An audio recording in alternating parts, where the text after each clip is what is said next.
ॐ सहनाववतु सहनौ भुनक्तु सह वीर्यङ्करवावहै तेजस्विनावधीतमस्तु मा विद्विषावहै। ॐ शान्तिः शान्तिः शान्तिः। श्रुतिस्मृतिपुराणानाम् आलयं करुणालयं नमामि भगवत्पादं शङ्करं लोकशङ्करं शङ्करं शङ्कराचार्यं केशवं बादरायणं सूत्रभाष्यकृतौ वन्दे भगवन्तौ पुनः पुनः। रात्मेति मूर्तिभेदविभागिने व्योमवद्व्याप्तदेहाय दक्षिणामूर्तये नमः। ॐ पार्थाय प्रतिबोधितां भगवता न स्वयं व्यासेन ग्रथितां पुराणमुनिना मध्ये महाभारतम् अद्वैतामृतवर्षिणीं भगवतीम् अष्टादशाध्यायिनीम् अम्ब त्वामनुसन्दधामि भगवद्गीते भवद्वेषिणीं यं ब्रह्मा वरुणेन्द्ररुद्रमरुतः व्यैस्तवैः वेदैः साङ्गपदक्रमोपनिषदैः गायन्ति यं सामगाः ध्यानावस्थिततद्गतेन मनसा पश्यन्ति यं योगिनः यस्यान्तं न विदुः सुरगणाः देवाय तस्मै नमः। આપણે 18મા અધ્યાયમાં છીએ ભગવદ્ ગીતાના અને અત્યારે 65મા શ્લોકમાં છીએ. ચલો હું બોલું છું, તમે બોલો. મન્મના ભવ મદ્ભક્તઃ મધ્યાજી માં નમસ્કુરુ મામે વૈષ્યસि સત્યં તે प्रतिजाने प्रियोसि मे। तो आम तो भगवद गीतानो उपदेश पूरो थयो અને ભગવાને કહી દીધું કે મેં બધું જ કહી દીધું છે અને ગુહ્યમાં ગુહ્ય જ્ઞાન મેં તને આપ્યું છે. તું હવે તારી જાતે આના ઉપર વિચાર કર અને જે યોગ્ય લાગે એ પ્રમાણે તું કરશે.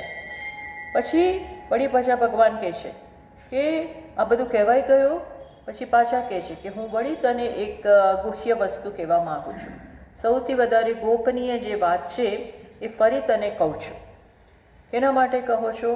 તો કે છે તું મને ખૂબ જ પ્રિય છો, તું મને અત્યંત પ્રિય છો, એટલે ફરી તને અત્યંત ગુહ્ય વાત છે એ હું કરું છું. અને પછી એમણે આ શ્લોક કહ્યો. મન મના કહ્યો તો કે છે મારી શરણાગતિ ભક્તે પહેલાં સ્વીકારવી જોઈએ. મન શરણાગતિને ભક્તિને અત્યંત અગત્યનું સાધન કહે છે અને આ એમની ગુહ્યમાં ગુહ્ય વાત છે.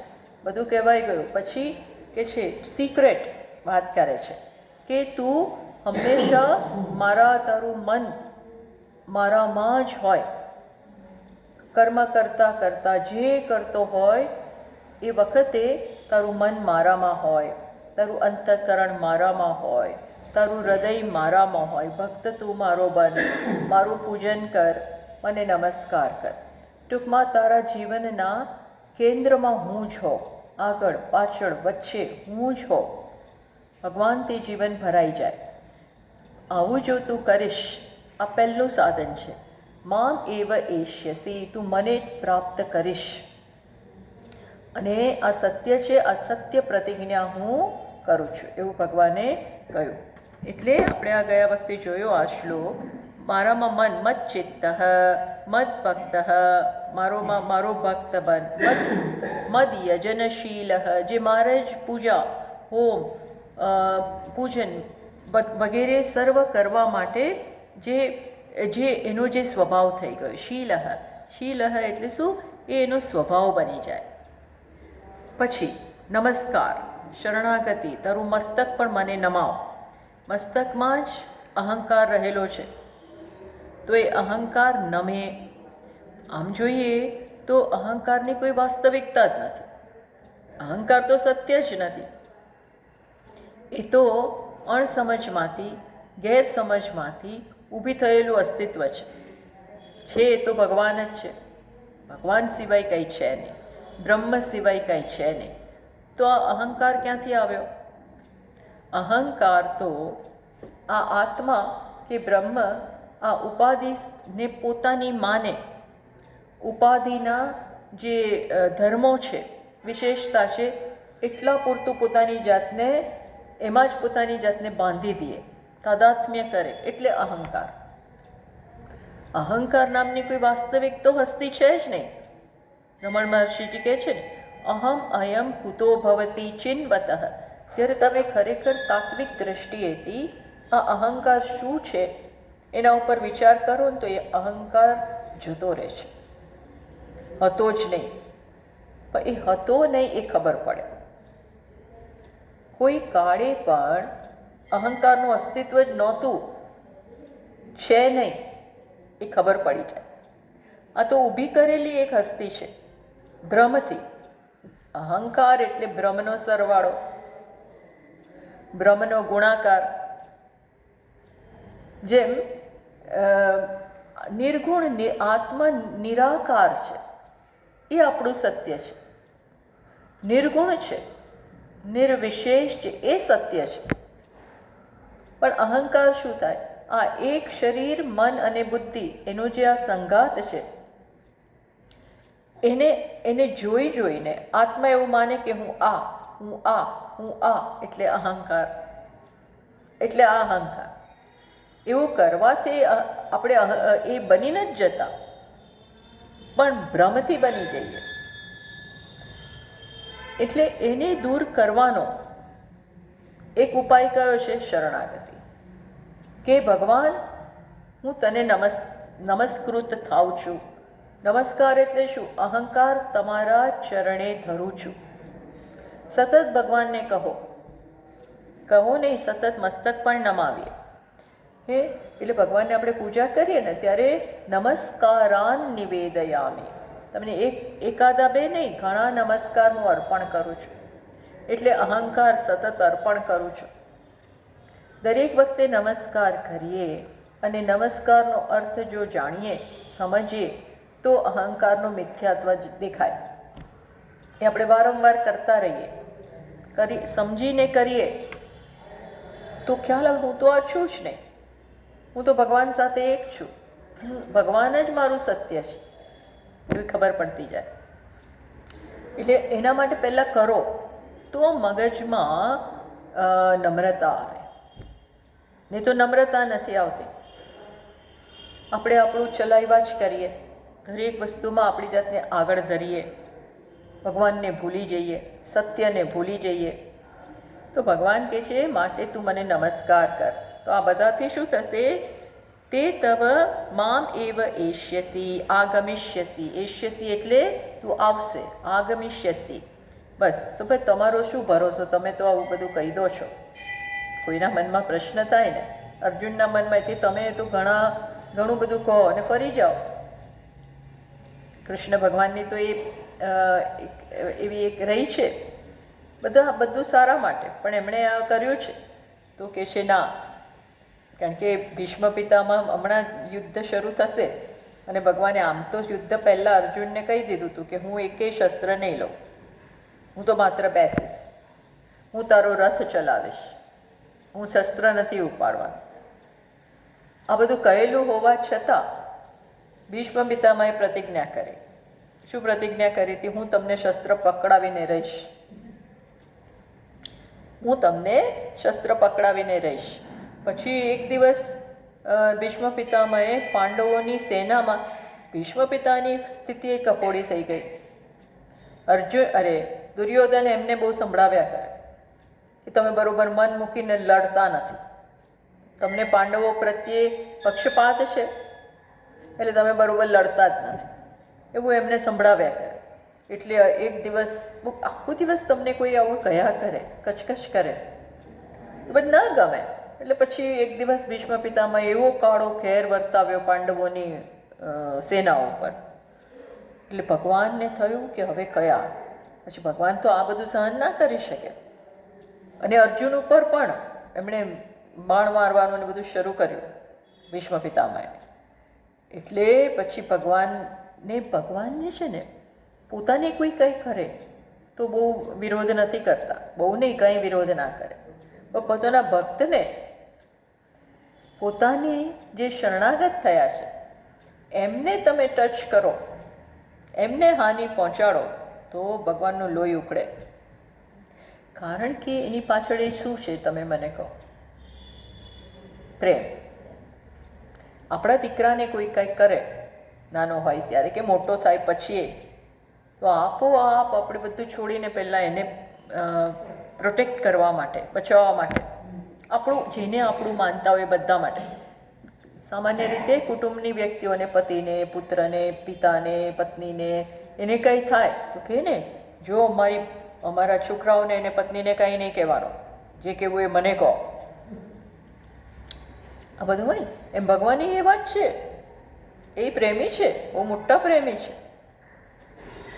અને તમે જ્યારે નિષ્કપટ પ્રેમ ધરાવતા હો એમના માટે, નિષ્કપટ, નિષ્કામ, તો તમે એમ માનો છો કે ભગવાન પાછો એવો જવાબ ના આપે? એ તો આપણાથી વધારે સમજ્યું છે ને, પરિપક્વ છે. આપણે કરીએ એનો ડબલ રિસ્પોન્સ આપે, ડબલ કલ્યાણ કરે, કરો એનાથી વધારે કલ્યાણ કરે. તમારામાં તમારા જેવી શક્તિ ને સામર્થ્ય છે, ભગવાનમાં ભગવાન જેવું સામર્થ્ય હોય. એટલે ભગવાન પોતાના ભક્તોને ક્યારેય છોડી જ ના દે, અત્યંત પ્રેમ કરે છે. ભક્ત તો એનો આત્મા જ છે, એને તો અંતર એ તો જાણે જ છે કે આ તો મારાથી અલગ નથી. એટલે ભગવાન કહે છે, જેમ ભીષ્મ પિતા માટે આવું કર્યું ને ત્યારે ભગવાન શસ્ત્ર લઈને ઉતર્યા, બરોબર ચક્ર હાથમાં લઈ લીધું, સુદર્શન ચક્ર લઈ રથમાંથી કૂદી પડ્યા. એવા ગુસ્સે થયા, કૂદી પડ્યા. એવા કૂદ્યા ને તો એમનું ઉપરનું વસ્ત્ર હોય ને બધું નીચે પડી ગયું અને ધૂળ બધેથી રથ ચાલતો હોય ને બધી ધૂળ લાગી ગઈ. કાંઈ ચિંતા નથી, એકદમ ધસી ગયા, એકદમ લઈને. તો પછી અર્જુને પકડવા પડ્યા. ઓ ભગવાન, તમે આ કરો છો શું? તમે પ્રતિજ્ઞા શું કરી છે કે હું શસ્ત્ર લઈશ નહીં, અને આ શું કરવા માંડ્યા? ભીષ્મ પિતામાં ખુશ થઈ ગયા કે મારી પ્રતિજ્ઞા પૂરી થઈ. એટલે ભીષ્મ એમનો ભક્ત છે, મહાન મહાન ભક્ત. એટલે ભક્તની પ્રતિજ્ઞા રાખવા માટે પોતાની છોડી દીધી. બોલો, આવા કૃપાળુ છે. મારી પ્રતિજ્ઞા ગઈ બાજુમાં, ભક્તની પ્રતિજ્ઞા પાડું. એવા સંજોગો રચાયા. આવા પ્રેમાળ છે. તો આપણે જેમ સમજીએ એટલા માટે જ જેમ ભાગવત વાંચ મીન્સ જ્યાં ભગવાનનું મહાત્મ્ય આપેલું હોય એ જેમ વાંચીએ ને એમ પ્રેમ જન્મે. અને પ્રેમ જન્મ્યો કે બેડો પાર. એટલે અહીંયા કહે છે, તું આ કર ભાઈ, તારે બેડો પાર કરવો હોય તો પ્રેમ જન્માવો. પ્રેમ કેનાથી જન્મે? મન આપી દે, પૂજન કર, નમસ્કાર કર. તારા જીવનનું એકમાત્ર કેન્દ્ર કોને બનાવી દે? મને. ભગવાન બહુ કોઈ એવું નહીં કે આવું કહેવાય, એમને કંઈ એવું કે કહેવાય. તારા જીવનમાં હું જ હું હોઉં, બીજું કોઈ નહીં, મને બીજું કોઈ નહીં જોઈએ. તો બસ તું મને બહુ પ્રિય છો ને એટલે હું આ તારા માટે કરીશ, આવું કહ્યું. એટલે અહીંયા ભાષ્યકાર લખે છે, એવં ભગવતઃ સત્ય પ્રતિજ્ઞત્વમ બુદ્ધવા. ભગવાનની પ્રતિજ્ઞા સત્ય છે, તો ભગવાનની ભક્તિનું પરિણામ શું છે? રિઝલ્ટ શું છે? ભગવદ ભક્તે અવશ્યમ ભાવી મોક્ષ ફલમ અવધાર્ય. ભગવાનની ભક્તિનું કૃપા, બધું ભગવાન ખુશ થાય તો બધું આપી દે, પોતાની જાતને આપી દે. અને ભક્ત માટે શ્રેષ્ઠ શું છે? આ સંસારમાંથી મુક્ત થવું, દુઃખના ચક્રમાંથી, અજ્ઞાનમાંથી જન્મતું દુઃખનું ચક્ર એને જ દૂર કરી દે મોક્ષ આપીને. એટલે ભગવાનની ભક્તિનું, ભગવત ભક્તિ અવશ્યમ ભાવી, ભક્તિનું અવશ્ય ફળ શું છે? તો કે મોક્ષ ફલમ. શું ફળ છે? મોક્ષ. બસ એ જાણીને એટલે ભાષ્યકાર કહી રહ્યા છે કે દરેક વ્યક્તિએ ભગવાનની શરણમાં જવું જોઈએ. પહેલો ઉપાય છે શરણ, શરણાગતિ. કર્મયોગ એ શરણાગતિ જ છે. તમારા માટે કરું છું, મને શું ફળ આવશે એની કોઈ ચિંતા જ નથી. હું તમારા માટે બધું કરું. આ કરીને માણસ પુણ્ય ભેગું કરે. કેવું પુણ્ય? જ્ઞાન માટેનું. નિષ્કામતા કે ભગવાનને સમર્પણ એ ભગવાનની ભક્તિ છે. તો ભગવત શરણૈક પરાયણો ભવેત. તો શું જીવનમાં બનવું જોઈએ? ભગવત શરણૈક પરાયણ. માત્ર ભગવાનની શરણાગતિ, એને જ આપણે વરેલા હોઈએ. આપણે શેને વરેલા છીએ? ભગવાનની શરણાગતિ. હે ભગવાન, તું કરે એ બરોબર, તું મારી જવાબદારી ના, હું તારી જવાબદારી, સોરી, હું જે કરી શકું છું એ હું કરું. હું શું કરી શકું છું? હું પૂજા કરી શકું, યાદ કરી શકું, એ તું કરાવડાવે તો. એટલે આપણે એટલું કરી શકીએ, એ કરીએ. બીજું બધું ભગવાનને છોડી દો. બહુ સમર્થ છે, અત્યંત સમર્થ અને શક્તિશાળી છે.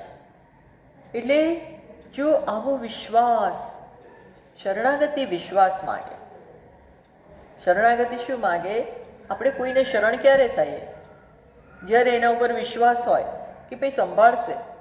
હવે એને કોઈની ગાડીમાં એવું તો કહું કે ક્યારે બેસે, ભાઈ આને ડ્રાઇવિંગ આવડે છે તો બેસીએ, ને તો ખબર હોય કે આને તો કેટલાય એક્સિડન્ટો કર્યા છે, તો આપણે બેસીએ.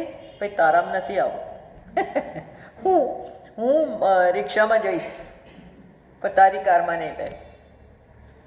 વિશ્વાસ ના હોય એ કયા ડૉક્ટર પાસે જઈએ? જેના પર વિશ્વાસ હોય. અને વિશ્વાસ નથી હોતો તો એ ડૉક્ટરની દવાઈ આપણને આમ શંકાથી પીએ, એ ખબર શું થશે. થતું તો છે ને, અડધેથી લોકો મૂકી દેતા હોય છે, ફોલો ના કરે. વિશ્વાસ જોઈએ. કોઈ પણ સંબંધમાં વિશ્વાસ અગત્યનો છે, તો જ આપણે શરણ થઈએ ને. વિશ્વાસ ના હોય તો આમના બાકી ઠેકાણા નથી તો ના. એટલે ભાષ્યકાર કહે છે કે શરણાગતિ ત્યારે જ થાય જ્યારે વિશ્વાસ હોય, અને કરતા જઈએ, ભગવાનને અનુભવતા જઈએ, સંબંધ આપણો પાંગરતો જાય. ભગવાન સાથેનો સંબંધ પણ ધીમે ધીમે સમજ સાથે વધે. જેટલી સમજ એટલો વધે. ન સમજ હોય તો ત્યાંનો ત્યાં જ છૂટી જાય. પણ સમજ કેવી બનવી જોઈએ? પરિપક્વ સમજ બનતી જાય. એમ દ્રઢ બનતો જાય, નજીક આવતા જાય. એટલે ભગવાને કહ્યું ને, જ્ઞાની મારો શ્રેષ્ઠ ભક્ત. કેમ જ્ઞાની શ્રેષ્ઠ ભક્ત? કારણ કે એને કોઈ અહંકાર જ નથી. અહંકાર જ નથી, નામ નિશાન નથી. પણ એ સ્ટેજ સુધી પહોંચવા માટે ભક્તિ જોઈએ, શરણાગતિ. પહેલાં હું તારો છું, હું તારો છું, તારો છું, તારો છું. પછી હું જ તું છું, એવું પછી થાય. હું જ તું છું એ ક્યારે થાય? છેલ્લે થાય. પહેલાં શું થાય? હું તારો, તું મારો. પ્રેમમાં આ છે. પછી ધીમે ધીમે ધીમે ખબર પડે, ઓ આ તો બે છે જ નહીં, એક જ છે. પ્રેમ ગલી અતિ, કબીરજી કહે છે ને, પ્રેમ ગલી અતિ સાંકડી. અતિ સાંકડી, એ ગલી એટલી પતલી હોય ને, સાંકડી, એમાં બે સમાય જ નહીં. તામે દો ન સમાય, તામે દો ન સમાય. બોલો, ભેદની ગલી બહુ પહોળી, એમાં ઘણાય સમાઈ જાય. પ્રેમ ગલી અતિ સાંકડી. તો પ્રેમ કરતા જ જાઓ. અને ભગવાન પ્રત્યેને પ્રેમને ભક્તિ કહેવાય. સ્નેહ. આપણે આના પછી નારદ ભક્તિ સૂત્ર કરવાનું વિચારીએ છીએ. આ ગ્રંથ હવે તો એન્ડ આવ્યો છે. હવે શું કરવા માગીએ છીએ? નારદ ભક્તિ સૂત્ર. નારદજી ભક્તિના મોટા આચાર્ય થઈ ગયા.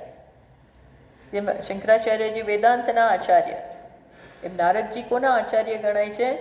ભક્તિના. નારાયણ નારાયણ નારાયણ. મોટા મિશનરી. ભક્તિ કરવી અને ભક્તિ એનો પ્રચાર કરવો. ભક્તિનો પ્રચાર એટલે પહોંચી જાય, વીણા લઈને બધે પહોંચી જાય. નારાયણ નારાયણ શ્રીમન નારાયણ. આના પછી એ કરવા માંગીએ છીએ જેથી કરીને આપણામાં ભક્તિ છે ને હંમેશા ભક્ત પાસેથી જ શીખી શકાય.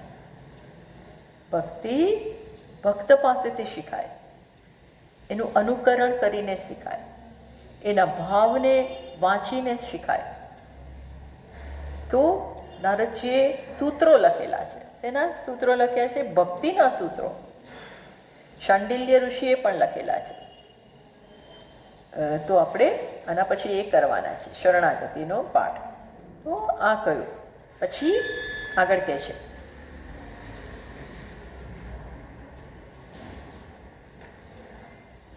પછી ભગવાન કહે છે, ભાષ્યકાર હવે પછીનો જે શ્લોક આવે છે ને છેલ્લો, એના પહેલાં કહે છે, કર્મયોગ નિષ્ઠાયા પરમ રહસ્યમ ઈશ્વર શરણતામ ઉપસંહૃત્ય. કર્મયોગનું તાત્પર્ય શું છે? કર્મયોગનું પરમ રહસ્ય શું છે? કર્મયોગનું પરમ રહસ્ય શું થયું? કર્મ કરતાં કરતાં ભગવાનને શરણાગત થાઓ. તમારા માટે, તમારા માટે, તમારા માટે, મારા માટે કંઈ નહીં. આપતા જો. પ્રેમમાં આપવાનું છે. પ્રેમમાં શું છે? શું છે? આપવાનું, માગવાનું નથી. કર્મયોગનું એ રહસ્ય છે. કર્મ ભગવાન શીખવાડે છે શું? આપો, માગો નહીં. હું શેનું આપો? હું શેનું આપો? તો માગ. આ માગવાનો એન્ડ જ નથી. ખરેખર માગવાનો કોઈ એન્ડ જ. આપણો પાત્ર કોઈ ક્યારેય ભરાય જ નહીં. જેમ માગો ને એમ શું થાય? બધું માગો. માગો એમ બધું માગવાની ઈચ્છા થાય. આ મળ્યું, ચલો હવે આ માગ.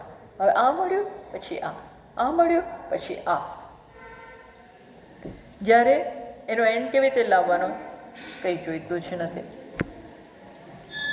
એના બદલે હું કયા સ્થિતિમાં આવી જાઉં? આપવાની. આમ નહીં, પણ આમ આમ આમ. પહેલાં શું હતું? આમ આમ આમ. મને આ તો બહુ મોટું ટ્રાન્સફોર્મેશન જોઈએ. બહુ મોટું પરિવર્તન માગે છે. શું? આમમાંથી આમ. માગવું એટલે આમ હાથ ફેલાવવો. આપો હાથ. માગવું એટલે હાથ ફેલાવવો. એ છે ને, માગવું એ મરવા બરોબર છે. ઘણા લોકો સમજે છે આ માગવું એ મરવા બરોબર. માગો ને એટલે મરો. પહેલાં તમે એને પાસે સાવ નિસ્સહાય બની જાઓ, ત્યારે માગી શકાય. ઘણા લોકો માગે નહીં. ભગવાન તો કહે છે માગવાનું જ નથી. ભગવાનનો અભિપ્રાય કેવો છે? માગવું હોય તો મારી પાસે માગ. માગવું જ હોય તો મારી પાસે માગ. પણ તું જીવનમાં આપ.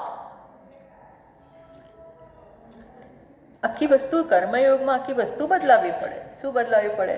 આખું જીવન બદલાઈ જાય. કર્મયોગ એટલે કરતાં કરતાં હું આપું. હું માગું નહીં, આપું.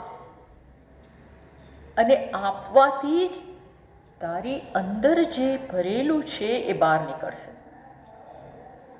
માગવાથી તો શું થશે? અંદરનું લોક કરીને બેસી ગયા. અંદરનું લોક કરી દીધું. બધું બેઠું જ પડ્યું છે. આનંદ, સચ્ચિદાનંદ, એને લોક કરી દીધું. અને હવે શું કરીએ? આપો. કારણ કે મારી પાસે કંઈ છે જ નહીં. એવો લોક કરી દો એટલે કંઈ નીકળે નહીં. એટલે હવે માગો. ભગવાન કહે છે લોક ખોલી નાખ. અનલોક. શું કરો? અનલોક. શેના? હૃદયના દરવાજા.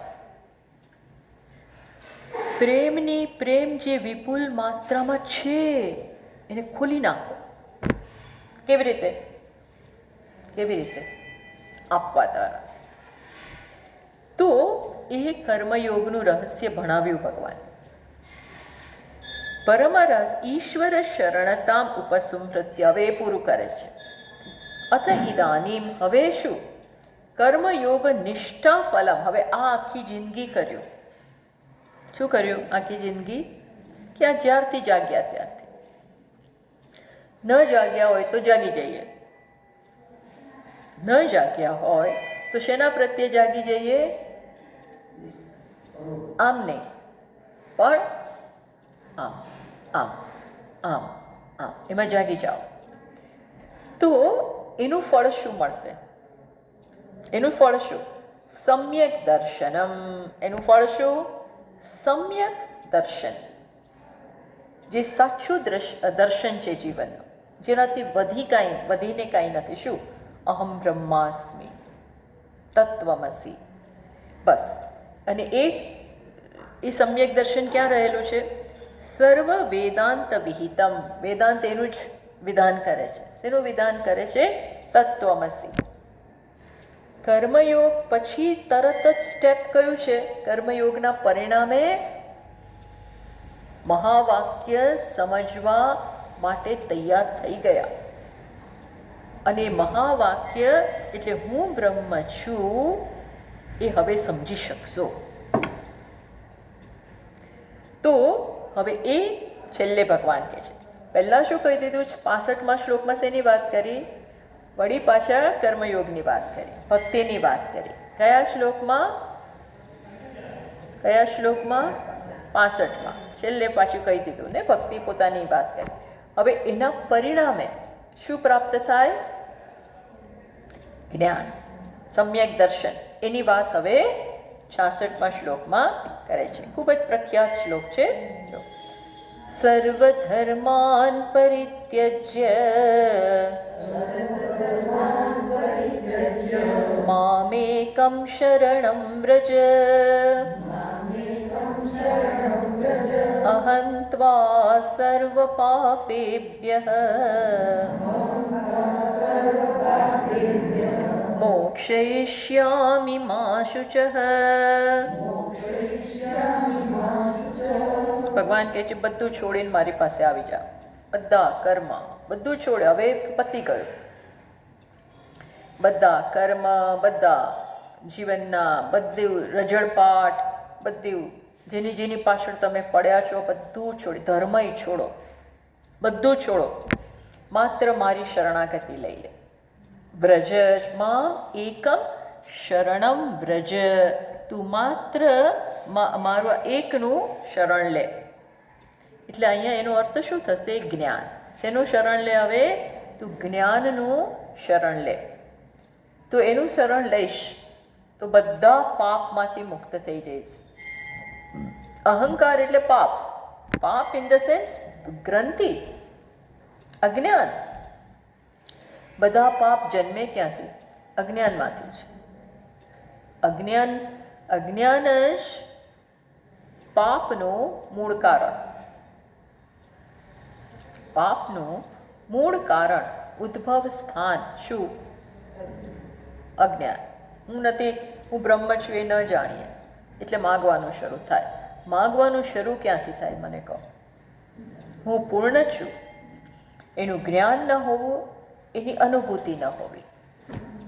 અનુભૂતિ ના થતી હોય આનંદની તો માણસ બિચારો કરે શું? આપણે કહીએ ભૂખ લાગી હોય તો કરે શું? ચોરી કરે તો ચોરી કરે જ ને, પણ એને ક્યાંયથી મળતું નથી તો એ બીજું કારણ કે ભૂખ લાગી છે. એમ અજ્ઞાન, આનંદ હું છું એ ખબર જ નથી, એનો અનુભવાતો નથી, તો એ વહેલો મોડો પાપ કરવાનો છે.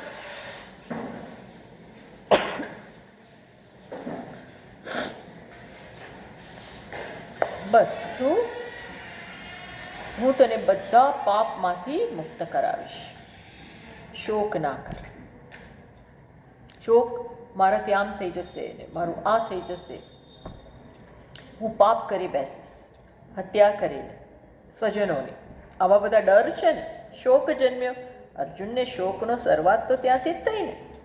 એટલે પાછા શું કહે છે છેલ્લે, માં શુચઃ, શોકથી શરૂઆત થઈ અને એનો ઉપદેશ આપી દીધો. શોકનું કોઈ કારણ છે નહીં.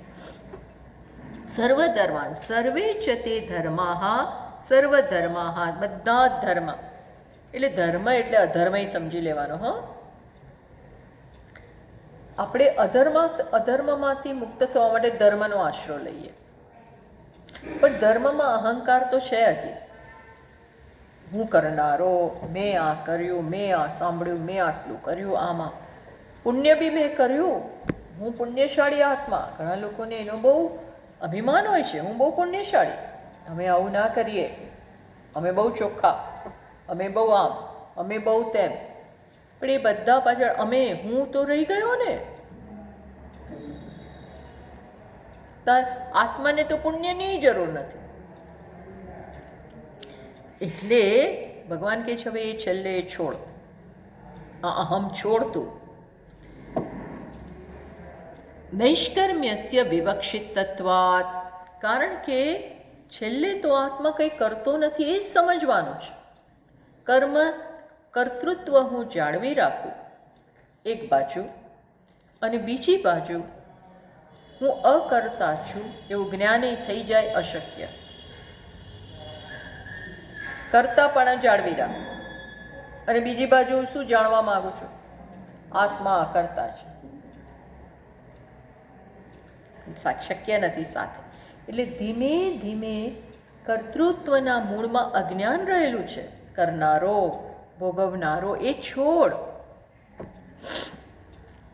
એટલે એ અહંકારને જાળવી રાખનારા બધા તત્વો છોડ, બધું છોડ. બસ ત્યજ ધર્મ અધર્મમ ચ, અધર્મ છોડ, પછી ધર્મય છોડ. પેલા મિથ્યા છોડ એટલે જૂઠાણું છોડ, પછી સત્ય છોડ, બધું છોડ. છોડનારાને છોડ. જે મેં છોડ્યું કહેનારો છે ને એને છોડ. મેં આ છોડ્યું, મેં આ છોડ્યું, હું બહુ મોટો આ, એ હું મિથ્યા છે, અહંકાર, એને છોડ. એટલે આ બધું છોડીને પરિત્યજ્ય સંન્યસ્ય સર્વ કર્માણી. એટલે શું, એનો અર્થ શું થાય? કર્તૃત્વ છોડ. કર્તૃત્વ જાય એટલે કર્મ જાય. કર્તૃત્વ જાય ને ત્યારે જ ખરેખર કર્મ આપણને બાંધે નહીં.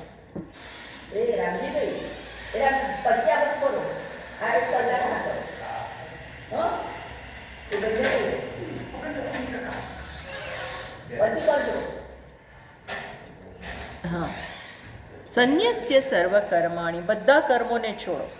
કર્મ ક્યારે જાય? કરનારો જાય ત્યાં સુધી. ભગવાન બધું કરે છે શરીર દ્વારા, પણ એમને ક્યાંય એવું અભિમાન નથી કે મેં કર્યું. એટલે કહે છે આ બધું તું છોડ. મામ એકમ સર્વાત્માનમ સમમ સર્વભૂતસ્થમ. તું કોને પકડ? એક આત્મા જે સર્વત્ર રહેલો છે, સર્વભૂતમાં રહેલો છે. ઈશ્વરમ અચ્યુતમ ગર્ભ જન્મ જરા મરણ વિવર્જિતમ. જે આત્મામાં જન્મ નથી, વૃદ્ધાવસ્થા નથી, ગર્ભમાં આવવાનું નથી, મૃત્યુ થવાનું નથી, એવા આત્માને જે ઈશ્વર છે, આવા ઈશ્વર જે આત્મા છે એને પકડ. ટૂંકમાં છેલ્લે ભગવાન એવો ઉપદેશ કરે છે કે તું જ્ઞાનને શરણ થા. હવે જ્ઞાનમાં બધું સમાઈ જશે. બધા કર્મોથી જે મળે છે પુણ્ય, એ બધું શેમાં એકી સાથે મળી જશે? જ્ઞાનમાં. તો હવે એની શરણ. સર્વમ કર્માખિલમ પાર્થ જ્ઞાને પરિસમાપ્યતે. આ ક્યાં આવ્યું? આ શ્લોક ક્યાં આવ્યો? ચોથા અધ્યાયમાં. સર્વમ કર્માખિલમ પાર્થ. અખિલમ કર્મ, બધું જ કર્મ શેમાં સમાઈ જાય? શેમાં સમાઈ જાય? જ્ઞાનમાં.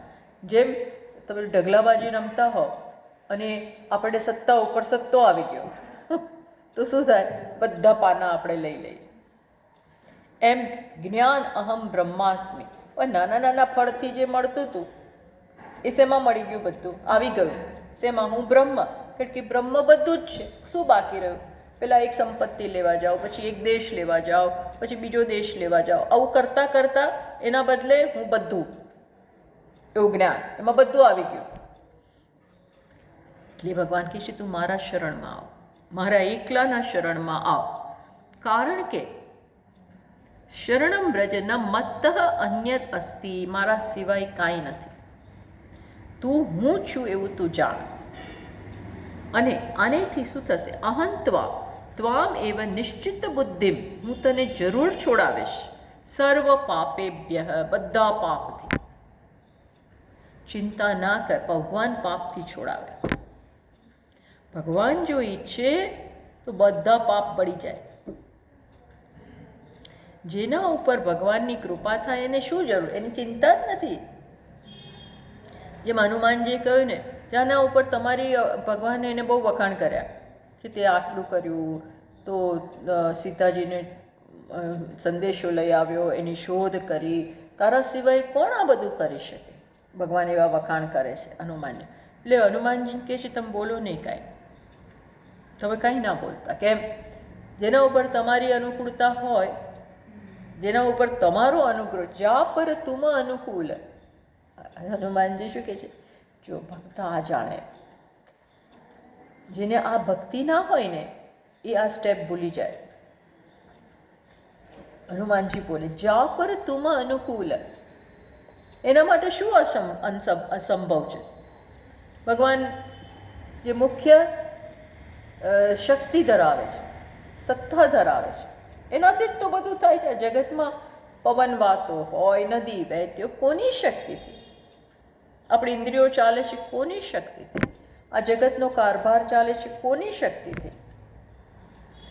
તો કે છે બસ તને હું કહું છું ને, હું બધામાંથી છોડાવીશ. સ્વાત્મ ભાવ પ્રકાશીકરણેના, શું તારામાં હું જગાડીશ? સ્વરૂપનું જ્ઞાન, અને એમાં તું નિષ્ઠ થઈ જશે. સ્વાત્મ ભાવ પ્રકાશીકરણેના, આત્મા અંદર જે બેઠો છે ને એનું જ્ઞાન થાય. ભગવાને આગળ પણ કહી દીધું એકવાર 5મા અધ્યાયમાં, તેષામેવાનુકંપાર્થમ અહમ અજ્ઞાનજન તમઃ નાશયામિ. ભક્તો ઉપર કૃપા કરવા માટે હું શું કરું છું? એની અંદર જે અજ્ઞાન છે ને ત્યાં જ જ્ઞાનનો દીપક પ્રગટાવો. અંધકાર હોય તો આપણે પેલી મીણબત્તી કરીએ ને એટલે રૂમમાં પ્રકાશ થઈ જાય. એમ આપણા હૃદયમાં અંધકાર છે, તો ભગવાન શું કરે? આ દૂર કરો ભાઈ.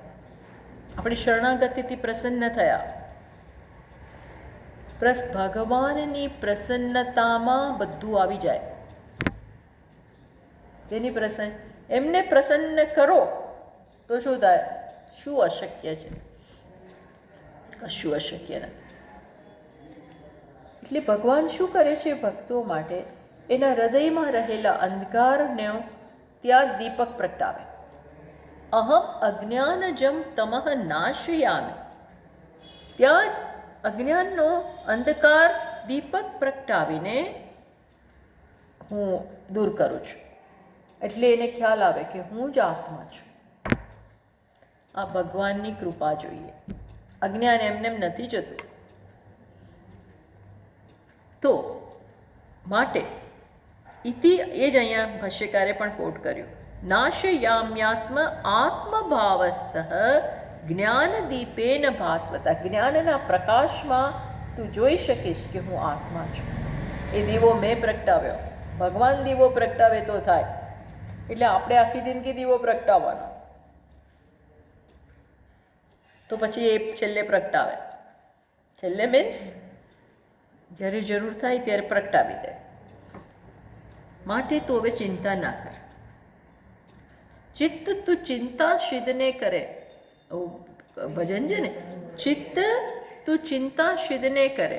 કૃષ્ણને કરવું હોય તે કરે, એને કરવા દે ભાઈ. બાળક માના ખોળામાં બેઠું હોય પણ ચિંતા કરવા ઉપાડશે કે નહીં, હું પડી જઈશ ને ઉપાડશે કે નહીં, મને દૂધ આપશે કે નહીં, મારું ધ્યાન રાખશે કે નહીં. અરે તું બાના ખોળામાં બેઠું છે. હવે વાઘ આવે તોય તને બચાવશે. વાઘના મોઢામાંથી માં લઈ આવતી હોય છે બાળકને, એવી શક્તિ ધરાવે માં, દુર્ગા બની જાય. તું શું કરવાની ચિંતા કર, પેલું આવું 3 મહિનાનું હોય બેઠા બેઠા મારું શું થશે, મારું તું ચૂપ રે, તું ચૂપ રે બસ. એમ ભગવાન તો એનથી મોટી માં છે, હે, એનથી મોટી માં. એટલે આ વિશ્વાસ આપણામાં શાંતિથી બેસી આ વિશ્વાસ જન્માવીએ. શું જન્માવીએ? આવો વિશ્વાસ. એની ચિંતા એટલે કરશે, હવે એ કરશે. ઓ કરુણા કરનારા, તારી કરુણાનો કોઈ પાર નથી, તારી કરુણાનો પાર નથી. છોડી દો, છોડી જુઓ એક વખત, બધું મનમાંથી ભાર કાઢી નાખો. ભાર બધો કાઢી નાખી, સંભાળી લેશે. માં શુચઃ શોકમ માં કાર્ષિ. વળી પાછા કહે છે શોક ના કર. તું શોકને ભગવાન કહે છે મેં તો બનાવ્યો જ નથી, તે જ બનાવ્યો. તું મોટો ક્રિએટર થઈ ગયો છે. મેં શોકને નથી બનાવ્યું, મેં જગત બનાવ્યું આનંદ માટે, શોક માટે નહીં. બોલો, તો આવું કહે છે. આ સાથે શાસ્ત્રનો ઉપસંહાર થયો, મુખ્ય ઉપદેશ અપાઈ ગયો. હવે છે ને થોડું સિદ્ધાંતની ભાષ્યકાર વાત કરે છે, એ પાર્ટ આપણે જવા દઈશું, બહુ ટેકનિકલ છે. અને છેલ્લે મારે કહેવું હશે તો હું એનો અર્થ એકી સાથે કહી દઈશ. પણ પછી નેક્સ્ટ ટાઈમથી આપણા છેલ્લા શ્લોકો શરૂ થાય છે. ચલો 67મો શ્લોક એક કરીએ. ઇદંતે ના તપસ્કાય ના ભક્તાય કદાચન ન ચાશુશ્રૂષવે વાચ્યમ ન ચ મામ યોપ્યસૂયતે. હવે ભગવાન છેલ્લી બી થોડી વાત કરે છે કે ભાઈ બધાને જે આવે એને આ જ્ઞાન ના આપતો. આ બધા રહસ્યવાળા જ્ઞાન છે. અને મેં કહ્યું ને આવી પ્રકારનું હૃદય હોય તો જ આ બધું જ્ઞાન થાય. એટલે કે આ ગમે તેને ન આપ, હવે કોને નહીં આપવાનું એની વાત કરે છે, કોને આ જ્ઞાન આપવાનું નહીં. તો કહે છે ઈદંતે, એટલે ઈદન એટલે આ જ્ઞાનની જે મેં વાત કરી એ જેના જીવનમાં તપશ્ચર્યા નથી, જેના જીવનમાં મારા માટે ભક્તિ નથી, જેને મારા માટે સેવા નથી, કંઈ સેવા જ નથી જીવનમાં, જે મારી ભક્તિ તો નથી પણ મારા દોષ જુએ છે. ભગવાન ભગવાન ભગવાન કોણ? હું જ ભગવાન, હું કોઈ ભગવાનમાં માનતો નથી. આવું કહેનારા હોય ને એના કહેવું નહીં. અને ઘણા તો ભગવાનના દોષ કાઢે, જેના આધારે જીવીએ છીએ એના દોષ કાઢે, ઈર્ષા કરે. આ તો ખાસ એ જમાનામાં આ શિશુપાલ ને દુર્યોધન ને એ બધા તો ભગવાનની ઈર્ષા જ કરતા હતા, એના દોષ કાઢતા હતા. આજે આપણે એ ના કરતા, કારણ કે આપણે તો કંઈ જાણતા જ નથી. પણ જે ભગવાનમાં માન, એટલે આપણે શું અર્થ કરવો પડે? જે ભગવાનને સ્વીકારતા નથી. હવે તું શ્વાસ જે લઈ રહ્યો છે ને, પાણી જે પી રહ્યો છે, હવા જે લે છે, આકાશ નીચે શું, આ બધું બંધ થઈ જશે. એવું ભગવાન કરતા નથી, બિચારા ભગવાન તો કૃપાળુ જ છે. પણ આ બધું ખાઈ પી મજા કરીને પછી શું કહે છે? હું માનતો નથી. તો આ ક્યાંથી બધું થયું? એ તો થાય, જગત તો આવું જ હોય, જગતમાં છે એટલે. પણ જગત કોણે બનાવ્યું? એની જાતે એમ ટપક્યું નથી. તારી બધી ઈચ્છા કોણે પૂરી કરી? એમને એમ નથી થયું. અને હું કમાયો, તને ખબર છે? ખબર છે ખરી? મા બાપને પૂછો, કેવી રીતે મોટા કર્યા? જેમ પેલા છોકરે, હું તમને માનતો નથી, હું તમને ગણકારતો નથી. તો કે તને કોણે મોટો કર્યો જરા પૂછ. નથી, એ તો મોટા થઈ જવાય, એમાં શું? છોકરાઓ આજકાલ આવા જવાબ બી આપી દે. શું થાય એમાં? તમે શું મોટી વાત કરી? મોટા થઈ જઈએ, મોટા થઈ ગયા અમે. એમ મોટા થવાય? મા બાપ કેટલી ખવડાવે ને પીવડાવે ને કેટલી કે છે ને કેટલી વાર માની તારી ભીની પથારીમાં સૂતી ને બધા કવિઓ આ બધું બહુ વર્ણન કરે.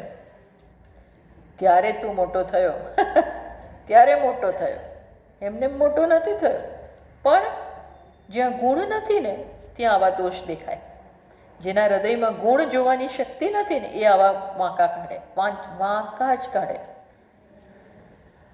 એ વાંકા કાઢવાને એને આવા દોષ બતાવે ત્યારે એને ખબર નથી કે એ ખુલ્લો થાય છે. એ શું થાય છે?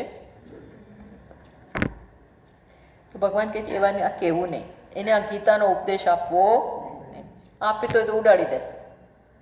ટૂંકમાં જ્યાં વેલ્યુ નથી, જ્યાંની વેલ્યુ જ નથી, કઈ કઈને મરી જાઓ પણ એની વેલ્યુ જ ના હોય. આવું રત્ન, આવું શાસ્ત્ર, એની વેલ્યુ જ ના હોય તો કહેવું નહીં. સાચે તો કહેવું નહીં.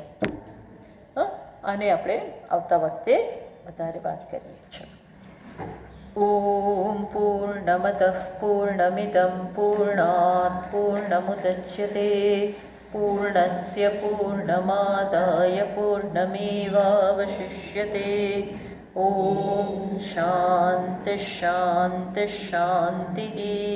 શંકરં શંકરાચાર્યં કેશવં બાદરાયણં સૂત્રભાષ્યકૃતૌ વંદે ભગવन्तौ પુનઃ પુનઃ.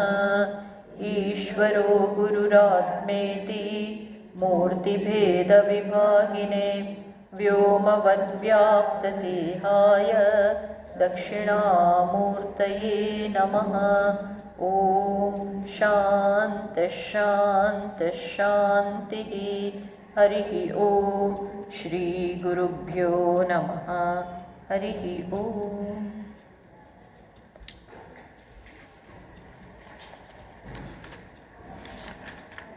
આપણે પણ અહીંયા બધા હવે બહુ બધા ઓછા, બધા એ કોઈ વેલ્યુ જ નથી. આમ જોઈએ ને તો કોઈ વેલ્યુ જ નથી. હવે આપણે આ પૂરું થાય ને પ્રવીણભાઈ, પછી થોડા બેનર, સોરી